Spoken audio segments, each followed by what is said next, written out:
I now have the honor of presenting our next speaker. I've actually met him a couple times in different venues, and I can tell you right now he's a very genuine and awesome guy. So our next speaker is Mitchell Hallaby, who likes to go by Mitch, FYI. Mitchell is 56 years old, however, he feels much younger.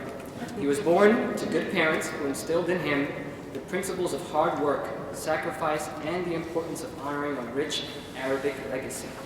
His love for nature comes from growing up on a golf course, which was such an exciting place to grow up as a child. I don't believe it. He grew up in a blue-collar home where he had a paper route, cut lawns on Saturdays, and contributed his earnings to buy his first car. Mitchell was the first and only person in his family to receive a bachelor's degree. Mitchell has also had the good fortune of having 3 careers over his lifetime, which have been exciting and dynamic, and his final career move as a mental health advocate will be the capstone of his professional life. Mitchell lives in Methuen, Massachusetts, and enjoys golf, disco music, working out, and finds family history rewarding. So let's welcome Mitch.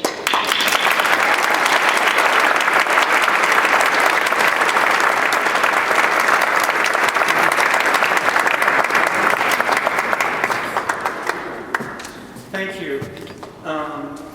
It's good to be with you this morning, and I really appreciate what Cassandra had to say. That was wonderful.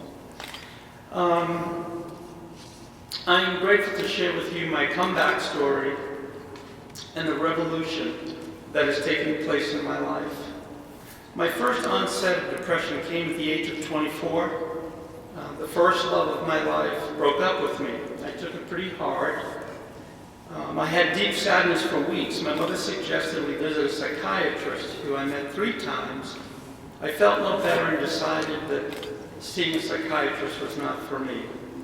The deep sadness, now depression, was amplified.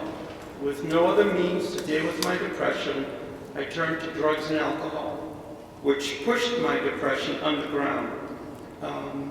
That decision caused my depression to intensify. As Sigmund Freud said, what you resist persists. My drug and alcohol career lasted 13 years. It was cocaine that brought me to my knees. I was admitted into drug rehab and graduated from the program in 4 months. I then got married and had problems from the beginning. Because of my depression, I lacked the high-level human relations skills one needs to be successful in marriage. My wife and I had 2 beautiful children, Whitney, Marie, and Olivia. When Olivia was born, my wife almost died because of blood clots. 2 years later, I became very depressed and was crying for no reason. I now know it was PTSD. I went to a psychiatrist and took all kinds of medications to no avail.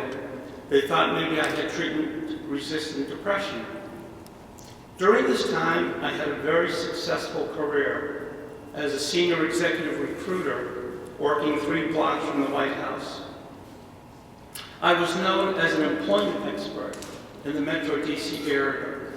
I was sought after to appear on live TV on the local affiliates of ABC News, Fox News, quoted in the Washington Post, and NPR radio. However, my life forever changed in May of 2012. My employer of 17 and a half years let me go because my depression prevented me from producing like I had in the past. What preceded was the worst bout of depression I had ever experienced. I couldn't walk, I couldn't talk. I wouldn't answer the phone. I wouldn't make calls. Friends concerned for my safety would come to my apartment and knock on my bedroom window to see if I was okay. At night, I would pray to my Father in heaven, asking him to end the suffering by taking my life. My severe depression had incapacitated me. Basically, I was intoxicated with unyielding depression. I admitted myself into a psych unit at a hospital in Maryland and stayed about 10 days with little to no improvement. When I left the hospital, I had no money, nowhere to live, and few options. By inspiration, I was told to move back to Methuen and live with my elderly parents in October of 2012. The first 6 months were extremely difficult, with the continuation of debilitating depression and no health insurance. Hope burst on the scene the day I walked into the Department of Mental Health office in Lawrence.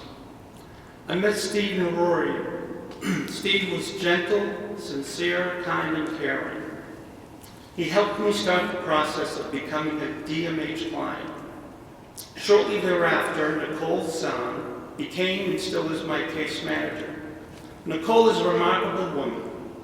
She cared about me. She became involved in helping me take the first steps towards wellness. She was encouraging. What I appreciate most about Nicole is that she accepted me wherever I was at and coached me from there. This was important because I had many ups and downs. In January of 2013, I was admitted into the Cornerstone Day program in Haverhill, graduating in 7 months. I turned the corner in my recovery when I fired my medication prescriber. She was more concerned about the side effects of my medication than finding one that worked. The medication made me worse. One day I told her how discouraged I was. She replied, quote, "There is no magic pill." I responded by saying, "I am not looking for a magic pill. All I want is a fighting chance." I found a psychiatrist willing to take a risk, and it made all the difference in the world. I then took control of other areas in my recovery. I decided I needed other tools besides medication to build wellness for myself. The tools I selected were proper nutrition, restful sleep, consistent exercise, mindful meditation, attending behavioral clubhouse,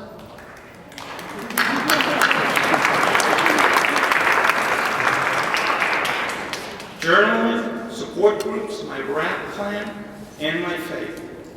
I work very hard every day to keep myself well. Pat Deegan said something that I will never forget.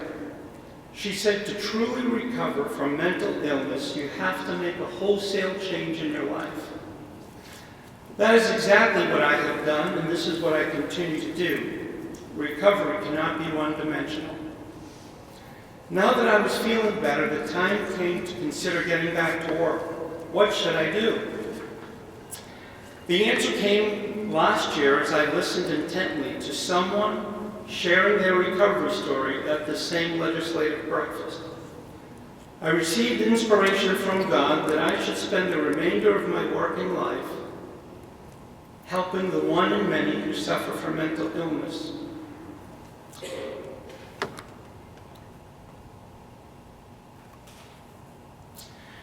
You see, mental illness has cost me dearly.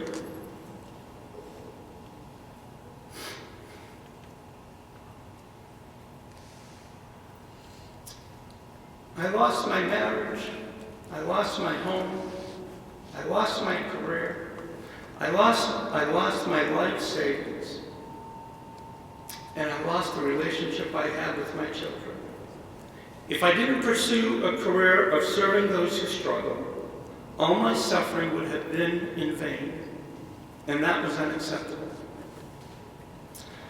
Today I'm a certified peer specialist working for the Northeast Recovery Learning Community in Lawrence, which is part of the Northeast Independent Living Program, as an advocacy specialist. I work with some inspiring people: Justin Brown, Jamie Strapinis, Mary Jo Forts, Christine Rancourt, Oscar Arzola, Vida Whitcomb, Sam Chivers, Rochelle Ramos, Josh Marcus, Laura McDaniel, and our Executive Director, June Cohen Savageau.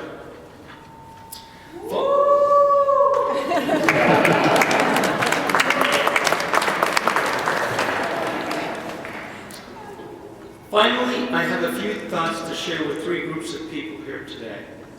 The first are those who are providers of services. I tell you that you have no idea of the difference you are making in people's lives. Encourage those you support with the concept of self-determination Encourage those you support to focus on strengths and not weaknesses. And most importantly, encourage those you support to dream big. The second are the legislators and legislative aides. I call your attention to the 2003 Presidential New Freedom Commission in mental health. It is as relative today as it was then. It concluded that recovery from mental illness is possible and probable with the right kinds of supports. Additionally, the report concluded that mental health is vital and that it's a, quote, national tragedy that mental health funding is the first cut. Legislators, you can do better. I know you can. I would encourage you to consider the good business sense it makes to properly fund the Department of Mental Health. You see, people who recover, like myself and others, go back to work in gainful employment. We pay taxes. We become consumers of goods and services that help grow the state's economy. Finally, and most importantly, to those here today who struggle with mental illness, you are my brothers and sisters. All of us who have a mental illness are brothers and sisters. I tell you, recovery is conceivable and likely.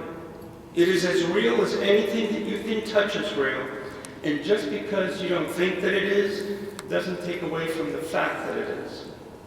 Take control of your life. Take control of your recovery. Don't let the system dictate what your recovery should look like. That's your job. Think big. Don't let anyone or anything be the captain of your ship. And get all the support you can. Recovery is real, and it is really good. Thank you.